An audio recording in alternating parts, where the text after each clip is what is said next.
Bacaan Kitab Suci Injil, Renungan dan Doa. Sabtu, tanggal 26 Agustus tahun 2023. Dan barang siapa meninggikan diri, ia akan direndahkan, dan barang siapa merendahkan diri, ia akan ditinggikan. Inilah Injil suci menurut Matius, bab 23 ayat 1-12. Maka berkatalah Yesus kepada orang banyak dan kepada murid-muridnya, katanya, ahli-ahli Taurat dan orang-orang Farisi telah menduduki kursi Musa. Sebab itu turutilah dan lakukanlah segala sesuatu yang mereka ajarkan kepadamu. Tetapi janganlah kamu turuti perbuatan-perbuatan mereka, karena mereka mengajarkannya tetapi tidak melakukannya.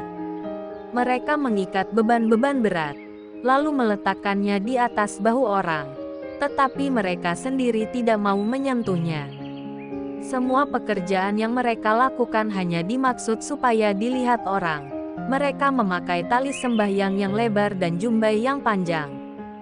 Mereka suka duduk di tempat terhormat dalam perjamuan dan di tempat terdepan di rumah ibadat. Mereka suka menerima penghormatan di pasar dan suka dipanggil rabi. Tetapi kamu, janganlah kamu disebut rabi, karena hanya satu rabimu dan kamu semua adalah saudara.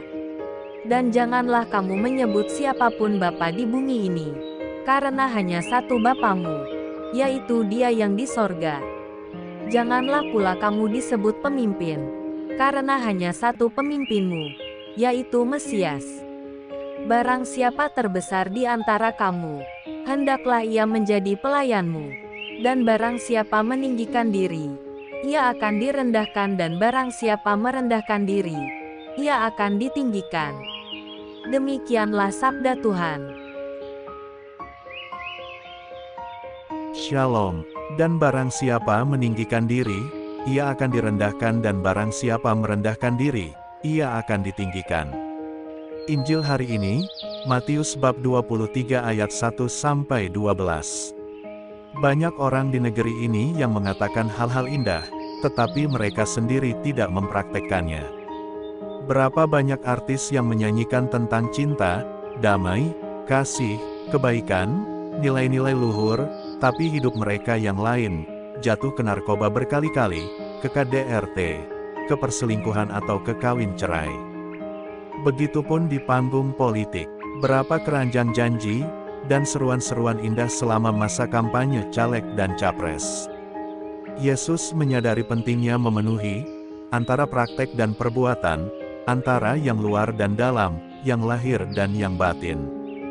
Yesus tahu tentang bahaya kepemimpinan yang bersifat NATO, no action, talk only, yang tanpa moral, yang tanpa etika, yang penuh kepura-puraan, kemunafikan dengan motivasi untuk merebut simpati dan dukungan demi sebuah kepentingan.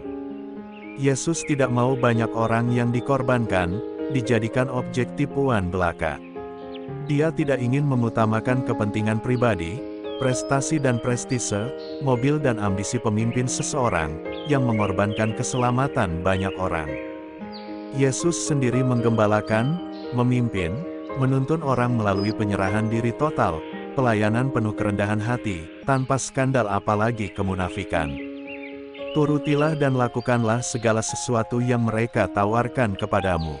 Yesus meminta para muridnya agar mereka sungguh-sungguh cermat dalam menanggapi ahli-ahli Taurat dan orang-orang Farisi. Para murid harus berhati-hati karena kedua golongan penentangnya pandai melarang hal-hal baik dan berat, tetapi perilaku mereka tidak sejalan dengan pengajaran mereka. Ikuti ajaran mereka, tapi jangan ikuti perilaku mereka. Kita sering mengabaikan pengajaran atau nasihat yang bijak karena kita tidak puas dengan perilaku para pengajar atau penasihat. Kita tidak memanfaatkan secara maksimal serpihan-serpihan keahlian mereka itu untuk membangun hidup kita menjadi lebih baik dan lebih bermutu. Kita cenderung jatuh dalam keburukan dengan dalih, pengajar atau penasihat saja seumur hidupnya. Dengan demikian, kepada kita dibebankan dosa ganda, yakni dosa mengabaikan kebenaran atau kebaikan yang kita ketahui dari pengajaran nasihat mereka dan dosa memperlakukan sesama. Jangan-jangan kita menjadi seperti orang-orang Farisi dan ahli-ahli Taurat, yakni hanya berbicara dan memperingatkan atau memberikan kebaikan dan kebenaran kepada sesama kita, tanpa kita sendiri mau melakukan hal-hal itu. Terkadang, hidup kita menjadi batu sandungan bagi orang lain, untuk membangun kehidupan mereka menjadi lebih bermutu. Kalau kita sendiri mau menjadi pribadi yang bermutu, kita harus selalu mengupayakan keserasian antara kata dan tindakan. Marilah berdoa, ya Tuhan, ajarlah aku untuk menghayati berbagai kebenaran dan kebaikan yang aku rasakan dalam hidupku agar aku tidak menjadi batu sandungan bagi sesama. Amin. Tuhan Yesus memberkati. RHPE Channel.